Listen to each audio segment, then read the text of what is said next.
Thank you for watching the webinar recording Digital Learning at Early Level, Embedding Digital Literacy and Computing Science Through Play Pedagogy with me, Eva Wilkinson, a Digital Skills Development Officer with the Digital Learning Team at Education Scotland.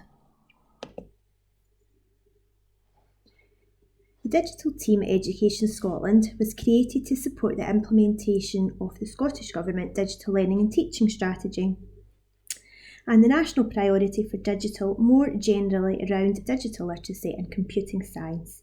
The team work with local authorities and regional improvement collaboratives all over Scotland to raise awareness of the importance of digital skills and digital literacy and help to develop practitioner confidence in using digital technology effectively in order to support learning and teaching.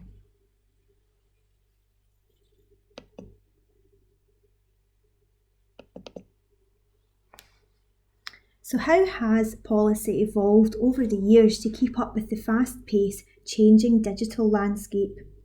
You may recognise some of the document images on this slide. Note the importance of the text in red. This is what our session today will give focus to.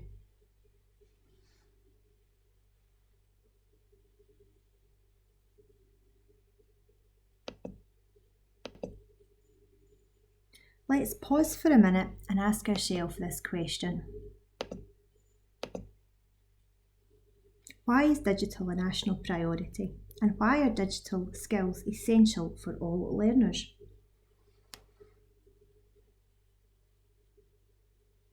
The answer is employment skills. The journey starts when children enter into early learning and childcare. Employment may be far off, but the most sought after employment skills are starting to be developed at the early level.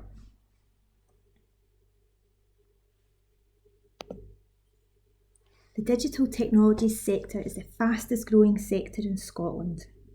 100,000 people are employed and there's 13,000 new jobs created each year, contributing to 5.25 billion of the Scottish economy, with the average salary being around 37,500. Do note though the bottom two bullet points, there's still underrepresentation of females in the digital industries, and under 10% of females represent the Scottish STEM industry. On the National Improvement Hub, you can search for the Improving Gender Balance Team resources, where you can access practical tips and hints for improving gender balance with the young learners that you work with starting at early level. Can you think of a career or job role today where technology is not used at all? It's difficult, isn't it? And this is just a very quick snapshot of the digital technologies sector in Scotland, only showing a few. Let's pause again for a minute and ask ourselves this question. So we know digital skills are essential for all learners, but what are these top skills for employers? What are employers looking for?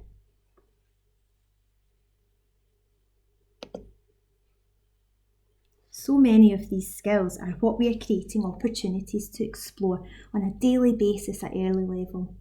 And creative thinking and creativity, the ability to wonder about things differently, is a skill that we are really good at promoting at early level. Creativity is one of the most sought after skills, and it is a skill that as early years practitioners is so central to the opportunities and experiences you provide and facilitate for young children. It's much more than expressive arts. Creativity is involved in our everyday problems. And this infographic comes from the Future of Jobs Report 2020 from the World Economic Forum.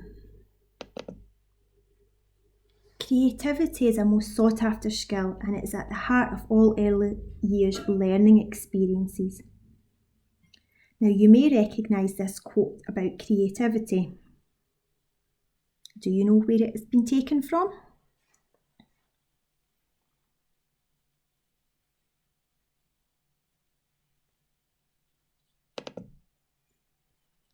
It is from Scotland's National Guidance for Early Years, Realising the Ambition, and was taken from page 24.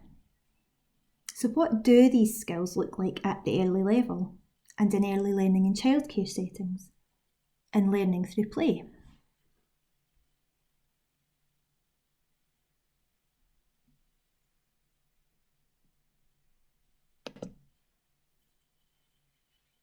This image is again from Realising the Ambition. In promoting happy, interesting and empowering learning environments, we consider the interactions, experiences and spaces that are on offer. Developing the right balance of child-initiated, adult-initiated and adult-directed experiences is important. This is very much about your context and the needs of your children. Some settings have total free play, others have a mixture of times where children come together in small groups, and some are completely outdoors based. There are times when some settings may use an adult-directed approach, targeted approach for a particular need, but all in the context of play. We speak of the role of the adult and the vital interplay of being both intentional and responsive in our practice. Observations are crucial and central to understanding where learners are and informing what happens next. Listening with your eyes and ears. These are themes and ideas that have been explored in more depth via the Early Level Play Pedagogy Kit, and you can find that on the National Improvement Hub too. In terms of observations are key in how we get to know the children, recognising what they like to do and what might interest them. And digital technology can help us to capture observation information and provide us with rich information that helps us to make more accurate judgments to support children's learning.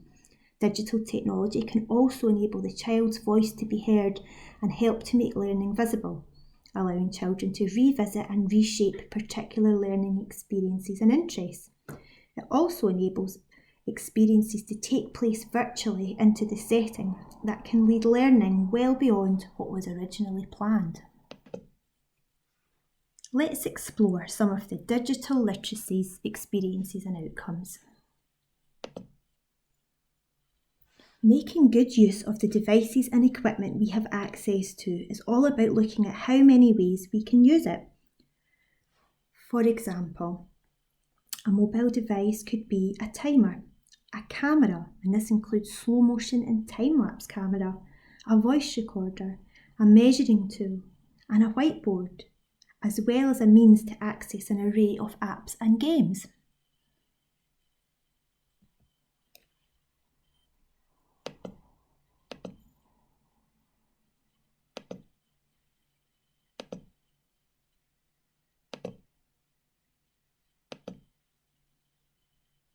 In this photo example, children are exploring digital technologies and using what they learn to solve problems and share ideas.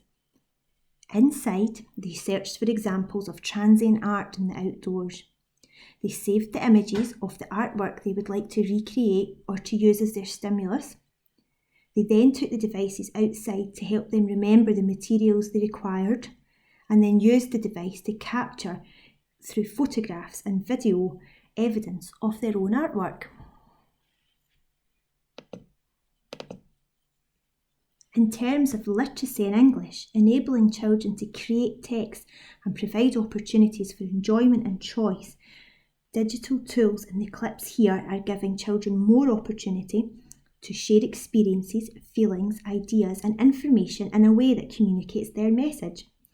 Whether it be through a recorded drawing, a voice animation, a cartoon animation, or acting out a scene using special effects such as green scene, all encourages expressive language and communication. And that's something that's very important just now during times of school closures and nursery closures. So let's have a look at some of the video examples we have. The first one we're going to look at is using a free app called Our Story, which is a simple book creating app.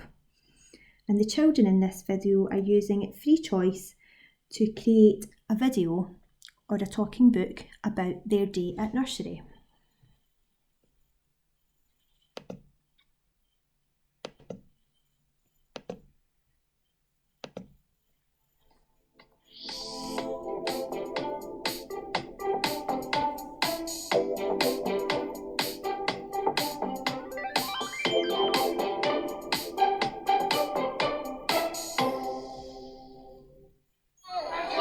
Those are both kisses. Look at your name. Look.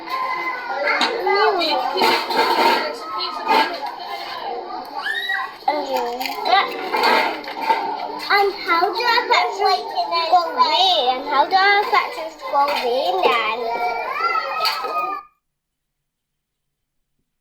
The digital book could then also be screen recorded and shared as a video. In the second example, they're using the same tool again, but this time it's to create a child-friendly risk assessment on using the fire pit. Sit on the bed and stay in the circle.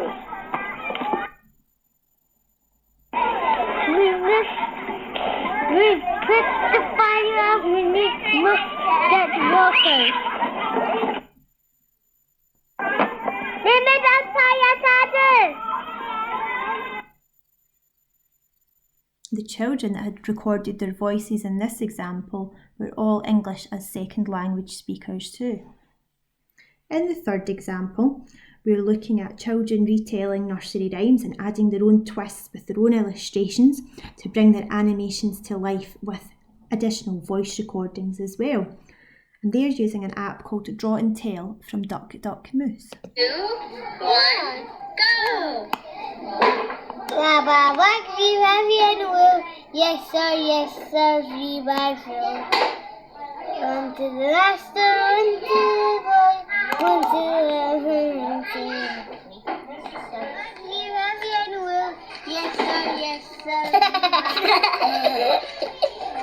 Last one, to the boy, one to the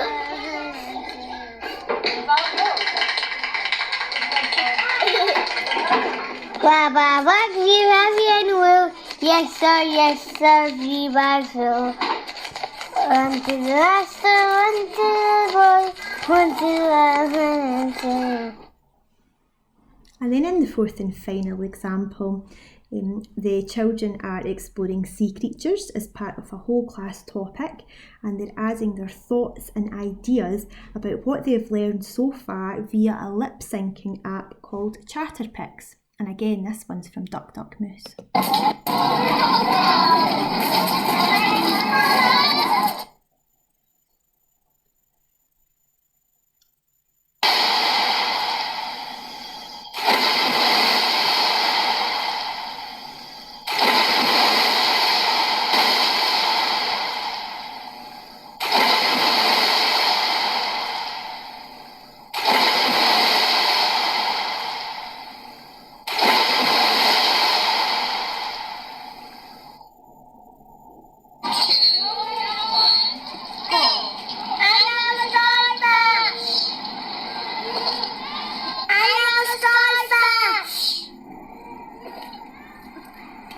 I don't know.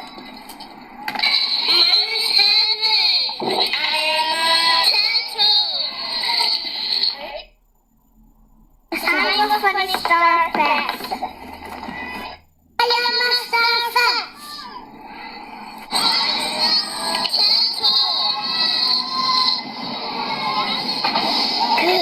I am a starfish. And a special thanks to the children that shared these videos with us. You can access the original clips from their centred blog, which I've included in the notes.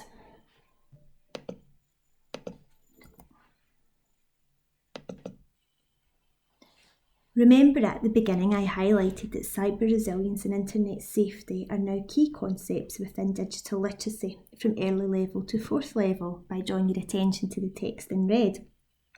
Having access to digital technology is fantastic, but it must be used responsibly.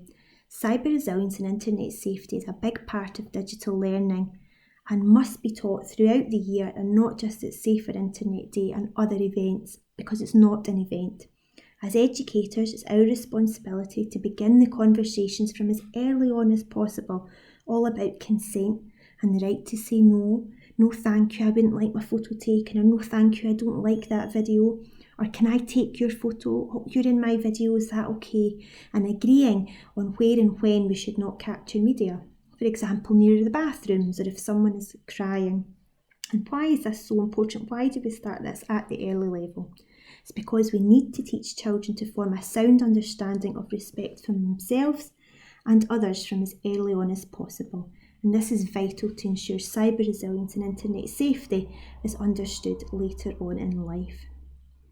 Now, this sway of supporting resources includes links to resources that are freely available to help start those conversations. And the key message in all the resources is that it's never too early to start these conversations and to reassure and to encourage young children to seek an adult's help if there's something that upsets or scares them online.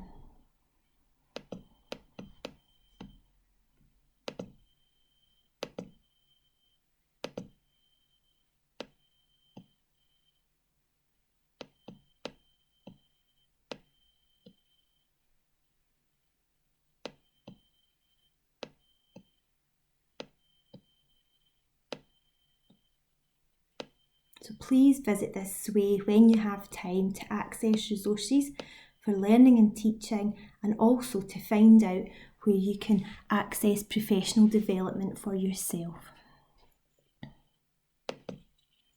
If you would like to dig any deeper into digital literacy, please view these webinar recordings. There's also an accompanying PDF file full of links, as well as the videos you can click on directly in these slides. Alternatively, you can browse through all webinar catch-up videos from the Digital Skills team on their YouTube channel by clicking on this link. Now let's explore some of the computing science experiences and outcomes.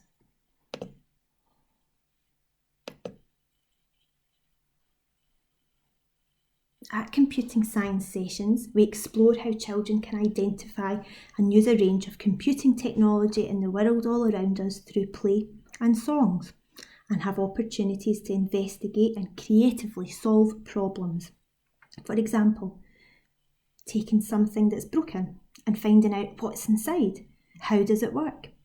We also explore how sorting and creating patterns and creating and following sequences of events and instructions and retelling stories is all computational thinking.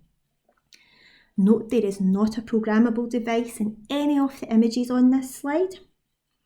And please note that in the E&O in the middle of the screen, I can develop a sequence of instructions and run them using programmable devices or equivalent. That's the key. So it's not all about having access to devices.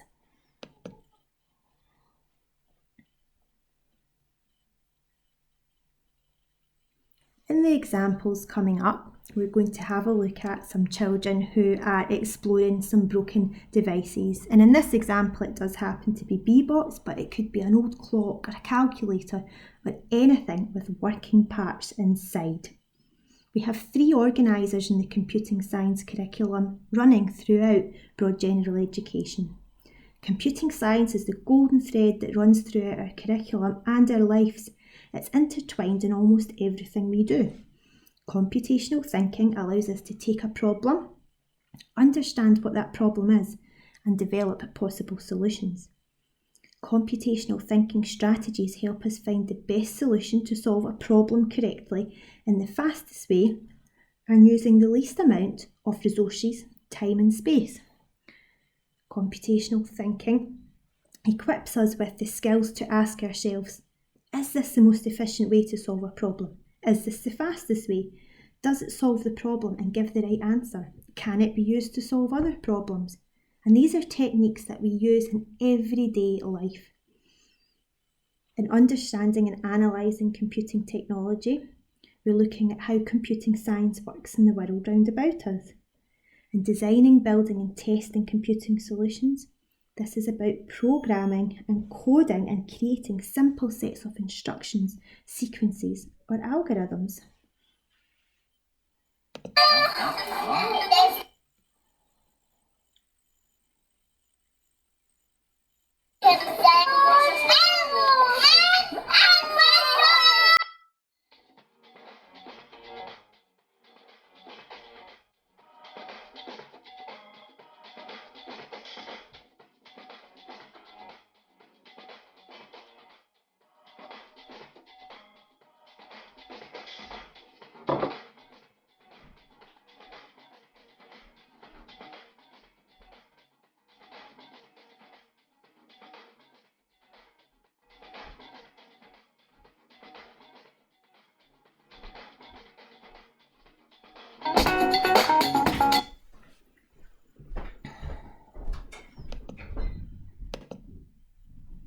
just going to pause that video there just to save time, but do feel free to watch it in full later on. And again, the links are in the slides.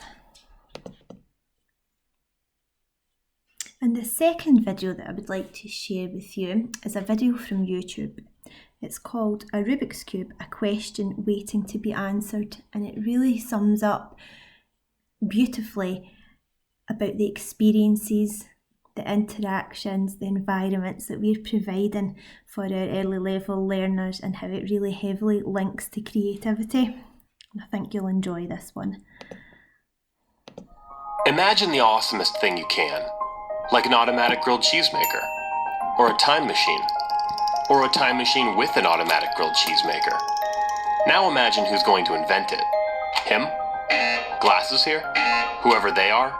Or maybe her? But how do kids like these become the types of people that do things like this? Maybe we should ask this guy.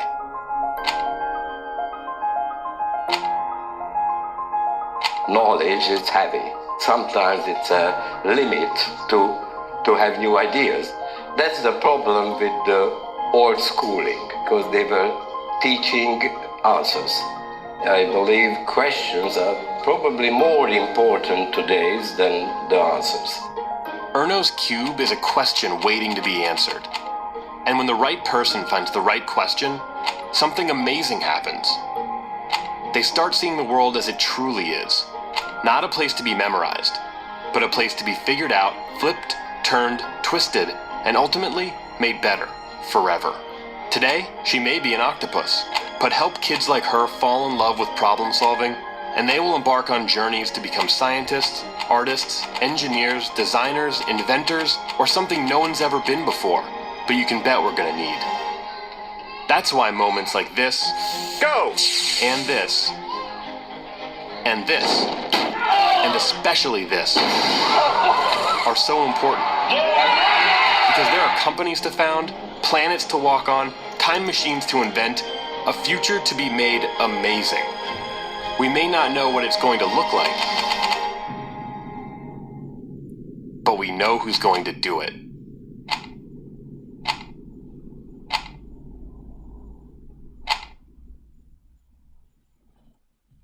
And ever so relevant just now with all the real life, real world problems that are needing solved.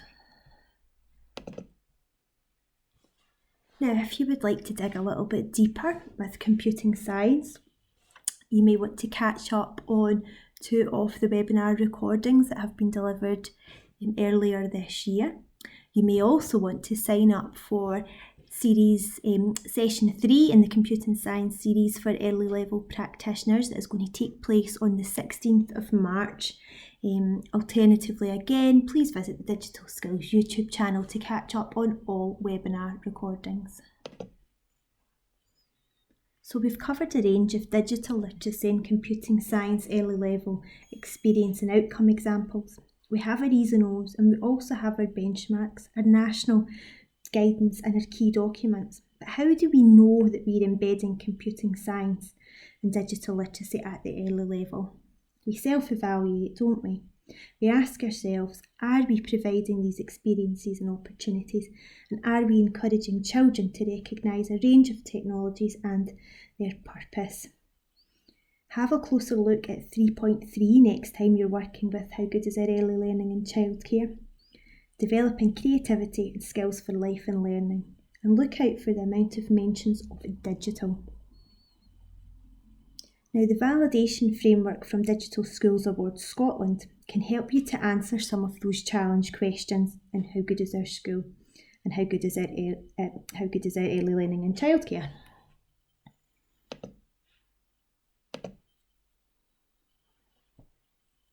The Digital Schools Award is a national awards scheme to promote, recognise and encourage a whole school approach to the use of digital technology in schools. It's free and it has a 3-step programme to help schools and early learning and childcare settings access, progress and recognise excellence in the use of digital technology at nursery, primary, special education and secondary school, while providing practical support and encouragement. You may find it helpful to access the Digital Schools Award framework, and you can do this even if you're not at the stage of submitting any validation information yet. It's a really useful starting point to evaluate your practice.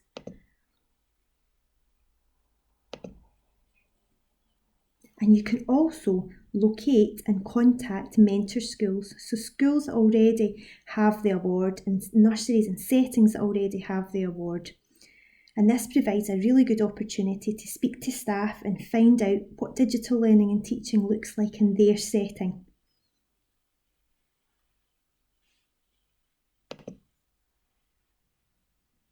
The next few slides are going to highlight some useful resources, and all the resources that are coming up are linked in the slide notes too. If you're a local authority who has access to iPads, it would be really useful to check out the free Apple Teacher site, and especially the Apple Everyone Can Create resources and the coding guides.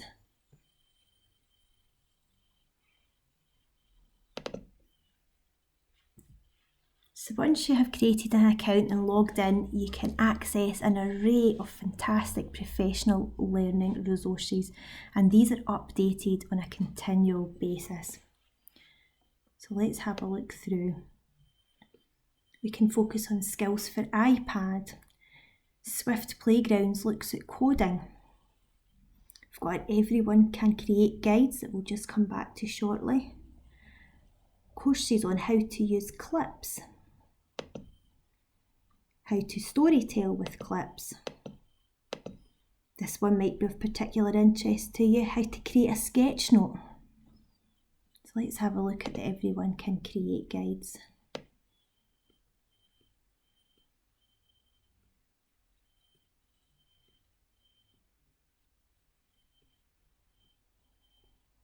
It might be drawing that you want to upskill in.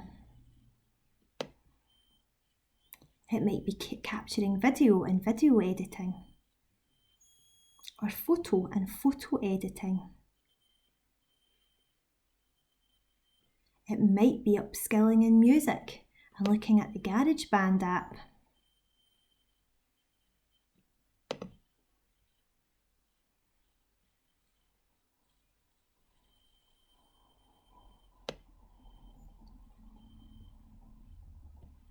Perhaps we want to look at the Everyone Can Create teacher guide for early learners.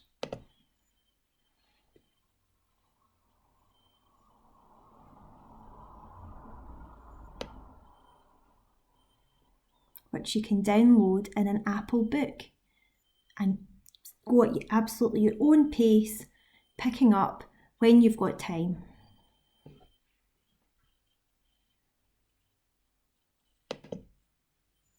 And the Apple Teacher Early Learner Guide gives you ideas for working with drawing tools, photo, video and music with younger learners, so in the context of play and working with younger learners. And linked on this slide here is a video example of Everyone Can Create in action.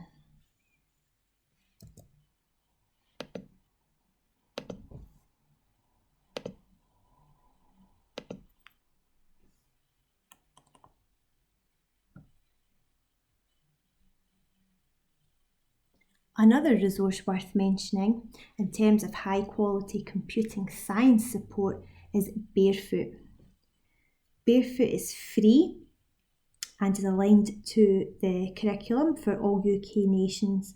You can access lesson plans and also local professional learning workshops, which are all designed to gain confidence in bringing computer science to life in the classroom and the playroom.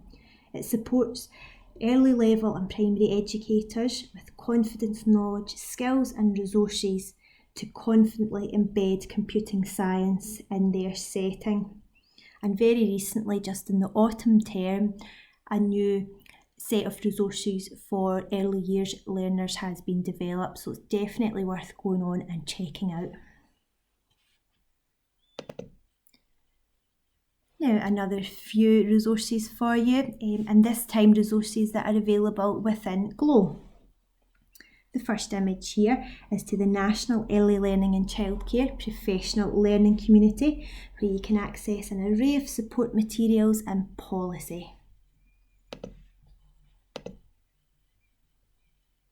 And then we have our DigiLearn Scott blog. You can actually access this out with Glow. This is an open blog where you can access any future webinars that are coming up, and webinar recordings, areas for practitioner support. There's a section for cyber resilience and internet safety where you can access resources and news, and a whole section on sharing practice where you can find out what practitioners have been sharing with us from all across the country over the last year or so. So maybe it's been they've came along to a webinar, or they've done some professional learning off their own, and then how this has impacted the learning and teaching with the learners that they're working with.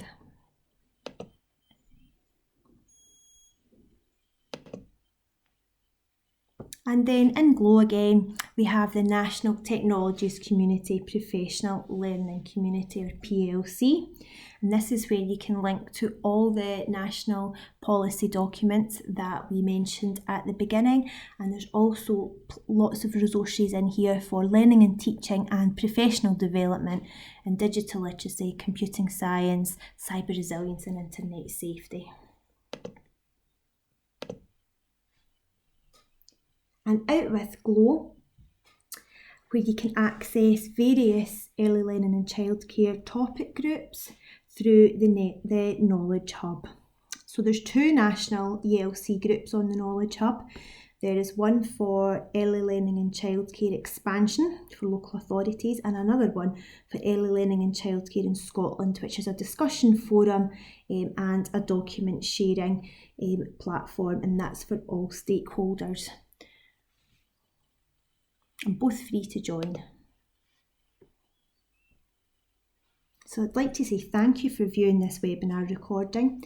These slides are available to you with the presenter notes and all the links for you to download, and they're also accompanied by a separate PDF document that lists all the webinar recordings mentioned and some more additional national webinars that have been delivered from January this year to support practitioners to remain connected as staff teams and also make learning content accessible during times of setting closures.